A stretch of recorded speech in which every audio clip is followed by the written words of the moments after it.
সরকার শিবিরে কিন্তু বহু মানুষ কিন্তু ভিড় জমাচ্ছেন শিবিরে, কি বলবেন? এই জন্যই তো দুয়ারে সরকার, যাতে সারা বছর নিত্য হয়রানির শিকার মানুষকে না হতে হয়।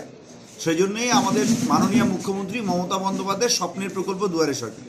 এবং আপনারা দেখেছেন সারা ভারতবর্ষে এত রাজ্য আছে, একমাত্র মহিলা মুখ্যমন্ত্রী মমতা বন্দ্যোপাধ্যায় যার প্রকল্পকে সেরার সেরা বলে স্বীকৃতি দিল কেন্দ্রীয় সরকার এবং রাষ্ট্রপতি পুরস্কার প্রদান করবেন।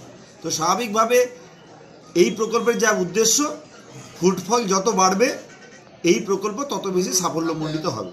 মানুষ আসবেন, এই জন্যই তো প্রকল্প করা। মানুষ আসছেন, আমাদের ভালো লাগছে। কোন কোন প্রকল্পে মানুষ সুযোগ সুবিধা দিচ্ছেন? না, সমস্ত প্রকল্প এখানে কাউন্টার রয়েছে। 32টা প্রকল্প সম্ভবত এবারে হচ্ছে নবম দুয়ারে সরকারে। এর মধ্যে যেটা দুটো নতুন যুক্ত হয়েছে, একটা আপনার কৃষক বন্ধু নতুন প্রকল্প একটা হয়েছে, আর ভবিষ্যৎ ক্রেডিট কার্ড যেটা তার সুযোগ সুবিধাটা দেয়া হচ্ছে। তারপরে সমস্ত প্রকল্পগুলো তো আছে, লক্ষ্মীর ভাণ্ডার, স্বাস্থ্যসাথী, কন্যাশ্রী, রূপশ্রী, ঐক্যশ্রী, যা যা আছে সমস্ত প্রকল্পের কাজ এখানে করা হচ্ছে। আপনার খাদ্যসাথী থেকে শুরু করে কৃষি বিমা থেকে শুরু করে সবটাই হচ্ছে, মৎস্য থেকে সামাজিক সুরক্ষা যোজনার স্কিম সবই হচ্ছে। তো যে সমস্ত স্কিমগুলো বিশেষ করে লক্ষ্মীর ভাণ্ডারে যাদের অন ডেট 25 বছর হচ্ছে, যেদিন ক্যাম্প অনুষ্ঠিত হচ্ছে সেদিনই যিনি 25-এ পা দিচ্ছেন তার ফর্মও নেওয়া হচ্ছে। ফলে স্বাভাবিকভাবে নতুন অ্যাপ্লিকেন্ট সেখানে বেশি, কৃষক বন্ধু নতুন অ্যাপ্লিকেন্ট বেশি, সামাজিক সুরক্ষাতে অ্যাপ্লিকেন্ট বেশি। এই সামাজিক প্রকল্পগুলো বাদ দিলেও আমাদের যে তথাকথিত দপ্তরগুলো, যেমন বিদ্যুৎ দপ্তর, সেখানে প্রচুর সমস্যা থাকে। ভূমি দপ্তর, সেখানে রেকর্ড কারেকশন থেকে শুরু করে সমস্ত সমস্যা থাকে। খাদ্যসাথী রেশন কার্ড কারেকশন থেকে শুরু করে যাবতীয় সমস্যা থাকে।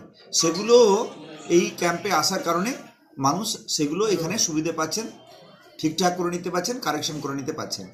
অ্যাওয়ারনেস ক্যাম্প আছে, তারপরে এসএইচজি গ্রুপের মানুষেরা স্টল দিয়েছেন, তারা কি জিনিস তৈরি করেন, কীরকমভাবে বিক্রি করেন সেটাও মানুষ জানছেন।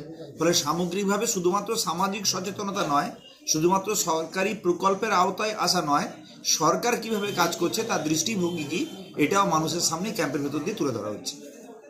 রাজ্য সরকারের ঘোষিত কর্মসূচি অনুযায়ী চলছে দুয়ারে সরকার শিবির, কি বলবেন?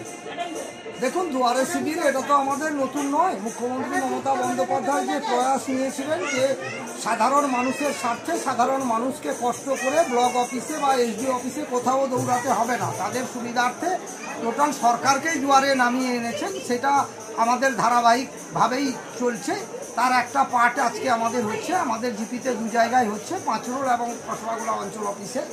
সাধারণ মানুষ যাতে সুন্দরভাবে পরিষেবা পায় তার জন্যই মমতা বন্দ্যোপাধ্যায় প্রয়াসকে সফল করার জন্য আমরা যথাসাধ্য চেষ্টা করছি। বলছি কতগুলো প্রকল্পের সুবিধা পাচ্ছে মানুষ? এখানে সব রকমেরই প্রকল্পেরই সুবিধা দেওয়া হচ্ছে, কোনোটাই এখানে অসুবিধা নেই, শুধু আধার কার্ড বাদে। আর সমস্ত প্রকল্পই এখানটায় মানুষ আবেদন করতে পারছে। মানুষকে সঠিক পরিষেবা পাচ্ছেন? নিশ্চিতভাবে সঠিক পরিষেবা মানুষ পাচ্ছেন। তা না হলে আমরা যতবারই ক্যাম্প করছি হাজার হাজার মানুষ এই ক্যাম্পে আসতেন না যদি পরিষেবা ঠিকমতো না পেতে। আপনার নাম? আমার নাম অশোক দাস, 5 রোড অঞ্চল তৃণমূল কংগ্রেসের সভাপতি।